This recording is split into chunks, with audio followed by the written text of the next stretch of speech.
On continue justement d'en parler avec vous, Emmanuel Navon. Bonjour, merci de nous avoir rejoints ce matin. On a beaucoup et souvent parlé de l'armée comme facteur d'intégration. Ces populations bédouines, pour certaines, en tout cas, elles font l'armée, elles sont très intégrées. C'est un trésor pour l'armée israélienne, notamment pour ses pisteurs. Alors, est-ce que ça marche ou pas?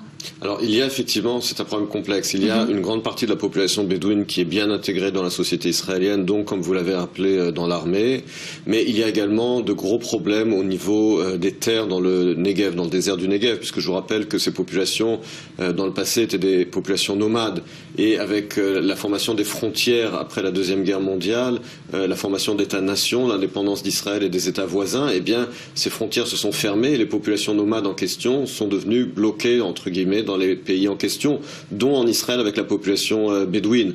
Et il y a un phénomène, d'abord une croissance très importante de la population bédouine en Israël depuis les années 50, mais également un phénomène de construction sauvage et de zones de non-droit sur des terres d'État qui crée de gros problèmes. Il y avait une tentative il y a 3 ans avec le plan Begin de régulariser les constructions illégales, mais finalement ce plan n'a pas été adopté et le problème reste en suspens. Alors c'est ça, il va falloir s'en occuper de ce problème. Quelles peuvent être les solutions pour améliorer la situation?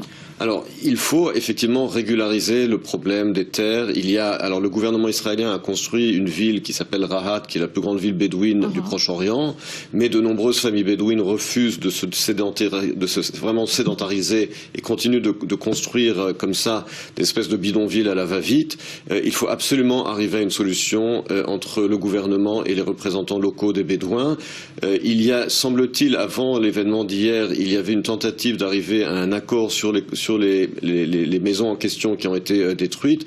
Je pense qu'il est de la responsabilité et du gouvernement et des élus de la population bédouine d'arriver à un accord. On ne peut pas continuer cette situation où les choses restent en suspens dans ce flou artistique, juridique et politique.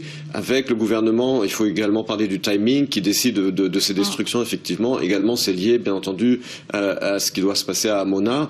Il y a des récupérations politiques des deux côtés. Il faut absolument arriver à un accord pour le bien du pays. Jacques Bendela qui faisait mention également à cette population, d'une certaine façon, prise en étau entre la tradition d'une part et puis l'intégration et la modernisation de l'autre. Merci beaucoup Emmanuel Navon pour